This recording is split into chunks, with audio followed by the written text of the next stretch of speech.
What's going on, guys? Welcome back to another Tie on Tools video. On this video, we're going to take a look at the Ruko F11 Gim 2. This thing shoots at 4K 30 frames per second. It has brushless motors, as well as it has a super long FPV transmission. But it also has a few drawbacks with it. So stay tuned and we'll dive right into those drawbacks. Let's get it. Stay up on your soul.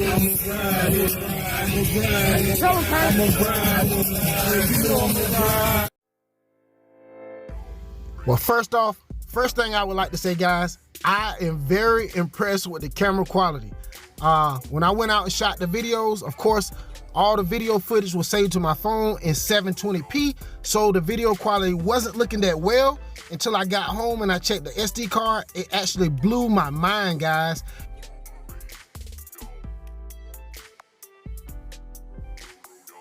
All right, I watched quite a few videos of the Ruko F11 Gim 2, and the drone was all over the place. It was like toilet bowling. It was doing all kind of weird things. Luckily, guys, I didn't have those problems with my drone. The only problems I was experiencing was connection with the GPS. You know, of course, when the lights are flashing on the drone, it will not connect to the GPS, so you need to move to a different spot. So that's what it continued to do. That's one drawback I definitely see about the drone. I'm not sure if it's a software thing. I'm not sure if it's something that can be adjusted inside of the app. You know, I'm not sure. But when it does get GPS connection, as you can see, it holds steady in the air. It does do a little twitching here and there. And if you turn it really hard and really fast in the air, you will get the propellers in the shot. But most of the time, you won't get it in the shot unless you're doing a little, you're doing some heavy movement, you know, trying to turn it really fast.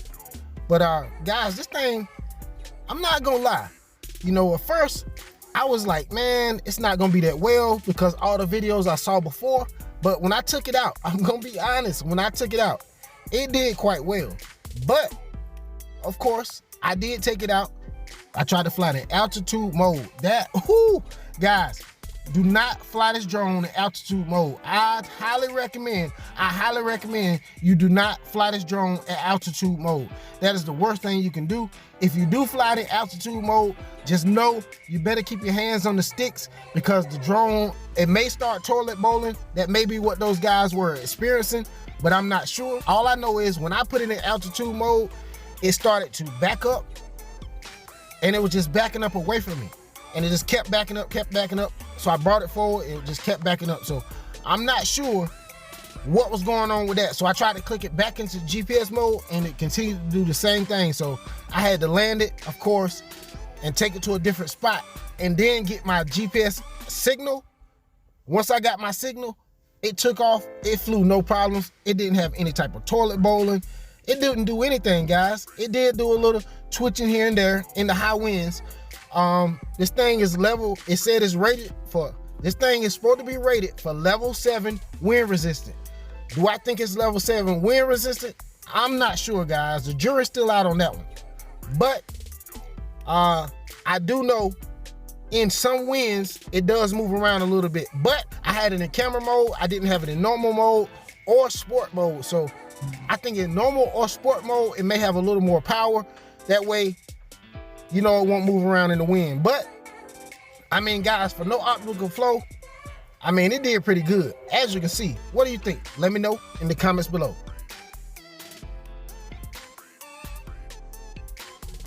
All the footage from the lake was from a different day. It was very overcast that day. We were expecting rain.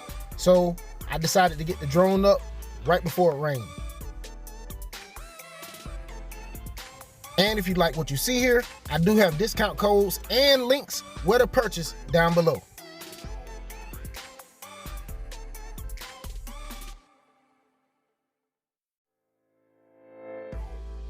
I mean, just sitting back looking at this footage, doing this voiceover, guys, I'm really impressed with the quality of this drone.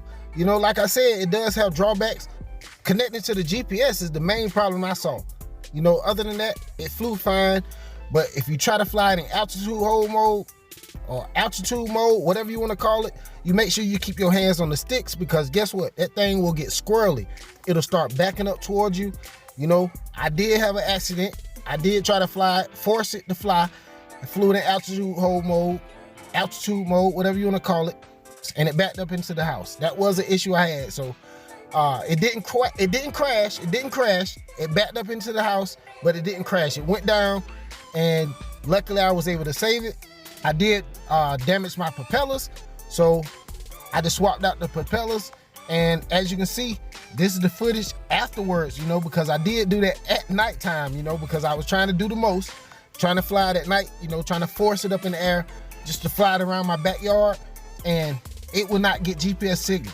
Put it in altitude mode, forced it in the air, and it started backing up. So I kept turning it around, trying to get it toward me to try to get a quick palm landing so it wouldn't crash into a tree. And someone called my phone, of course, and I looked down at the phone, distracted for just like 1 second, and it backed up into the house. So that's how it backed up into the house. Full disclosure, just wanted to let you guys know exactly what happened. Hey, just say it wasn't a real crash because it didn't hit the ground. I say it like that. What do you guys think? Let me know in the comments below. But yeah, this right here is Wolfpack Stadium. I'm at North Carolina State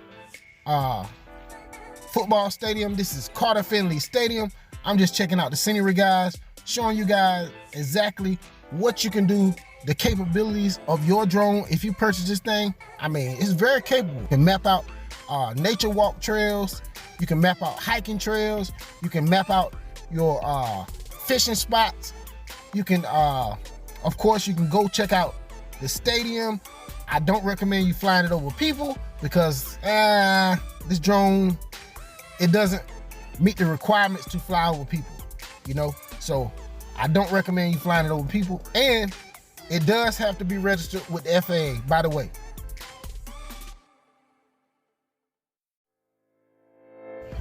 This is another thing. Just imagine this stadium jam-packed to capacity on game day with thousands and thousands of screaming fans. I don't know the capacity, the seating capacity of this stadium, but just imagine, guys. I mean, I would love to, if I could, get the bird's eye view, but of course that'll be flying over people, and that wouldn't be legal. But I'm looking for me something under 250 with them propeller guards, because I know they do have drones flying over the games, broadcasting the game, so it may be illegal, so I'll definitely have to check into it. But getting over to the stadium on game day is gonna be a headache in itself, because there's so many people parked. I mean, they are parked all around the stadium. They're parked at the stadium, across the street tailgating, in the other parking lot across the street tailgating. You'll see when I lift the drone up, you'll see all the different parking areas around. But guys, I'm telling you, that may not happen, but we'll see, guys. We'll see.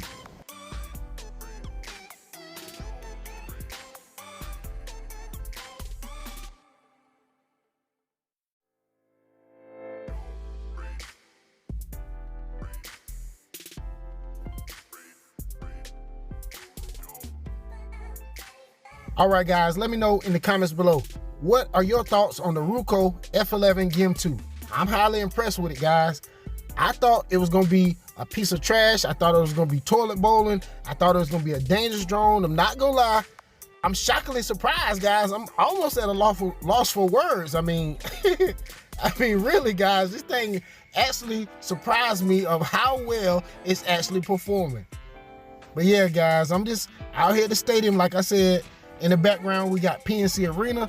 That's where the Carolina Hurricanes play. One day we'll get a chance to go over there and fly around the arena and check out some of the things going on over there as well. But yeah, that's pretty much all I got for the stadium, guys. We're gonna fly around a little more of the stadium, then we're gonna go inside, do a quick unboxing so you guys can see exactly what comes in the box.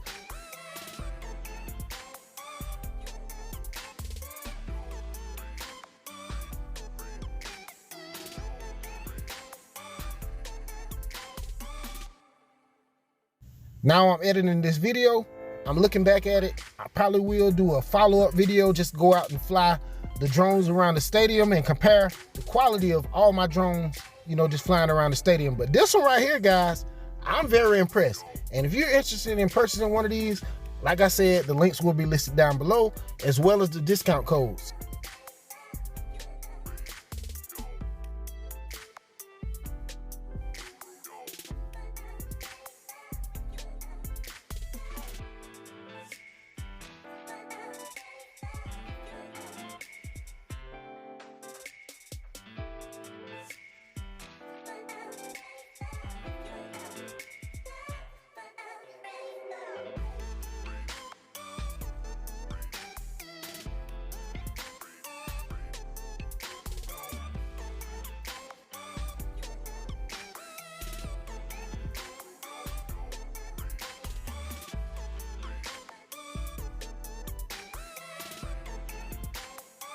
I'm super excited to bring you this video. We're about to unbox the Ruko F11. This thing has a 2-axis stabilized gimbal. It shoots at 4K 3840 by 2160p, has brushless motors, super long remote control range with impressive 5 GHz FPV transmission distance.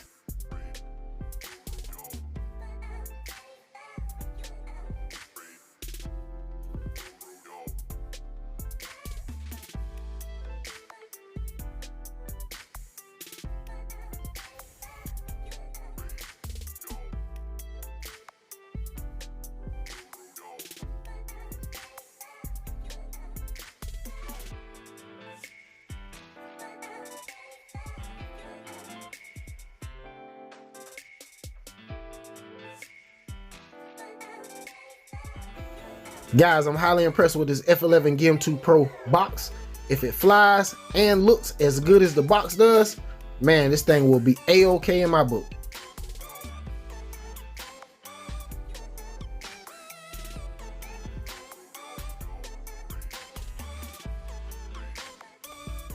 I did pick up the Gim 2 with 2 batteries, so it offers 56-minute flight time for these 2 batteries, so that sounds pretty good, guys. We will get out and test out whether it will fly the complete 56 minutes.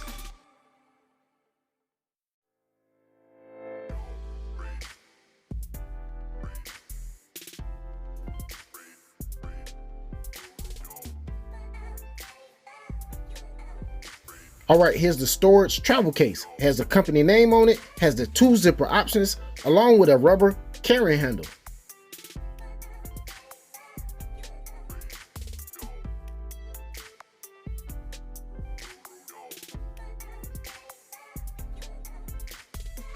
As you can see, it has this nice piece of foam to protect the controller, the drone, and the battery while you're traveling or while you're storing it. But here's the controller. Man, this thing is nice. It's very robust. It seems very heavy. You can definitely tell it has that LiPo battery on the inside of it. And I checked it out a little further and has wires inside of both antennas. That's how it's able to get that long FPV transmission feed. That's absolutely awesome. And it advertises over 9,800 feet for that long range feed, guys. So we definitely gonna be looking forward to checking that out. As you can see, it comes with 2 intelligent batteries.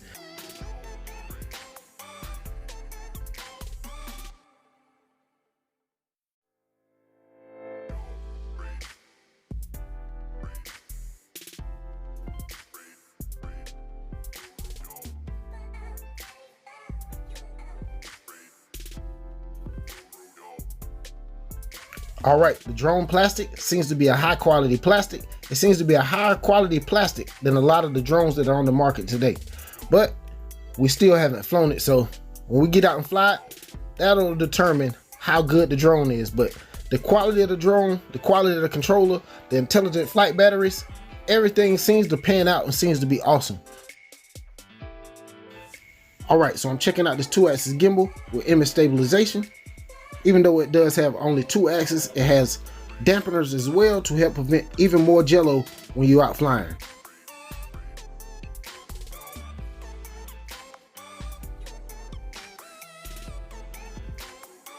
Do I recommend you doing this to your gimbal? No, I do not. I'm showing you how the gimbal moves as well as the dampening effect that it would have if the wind was blowing it in the air.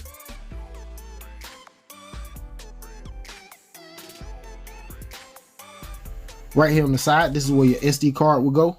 Right here on the bottom, this is where your lower landing lights as well as your optical flow sensors would be.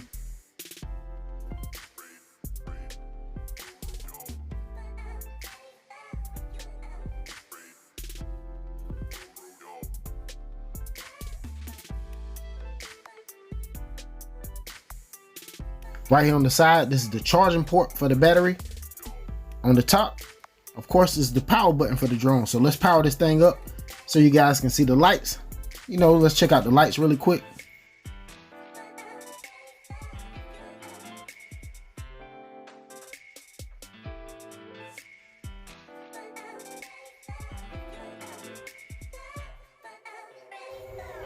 And of course, with any new product, you have to check out the instruction manual, so you make sure you read through it thoroughly so you understand how to operate the drone without crashing it or losing it, because you don't want to lose such an expensive product that you just purchased.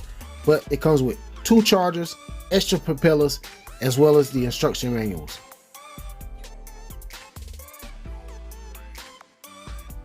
Right here, this is your quick start guide, so you can go ahead and download the app and get right to flying as soon as possible.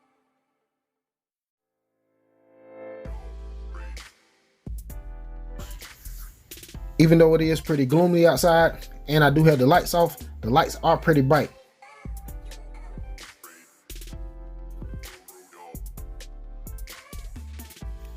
And if you like what you see here, I do have a discount code will pop up on the screen right now, and you can go ahead and check the links in the description down below and go and purchase it using those discount codes.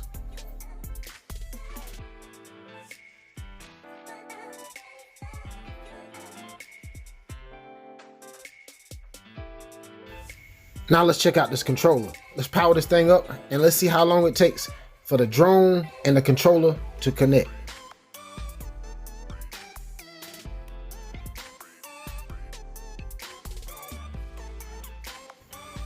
And this controller, I'm very familiar with this controller because it looks just like my F7 controller.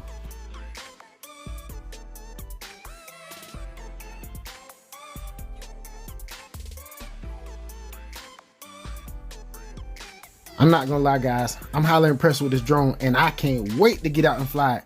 The weather is holding me back, but give me a couple of days and we will get out and we will test this thing out. But stay tuned, we almost done with this quick unboxing.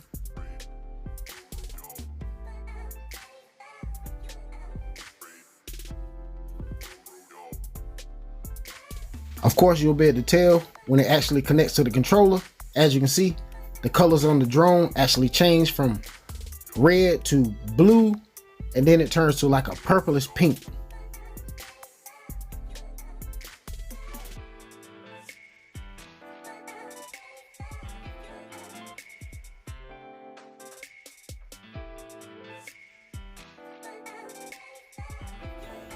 As you can see, it connected pretty quickly, but it does have compass error, so I have to take it outside to calibrate it.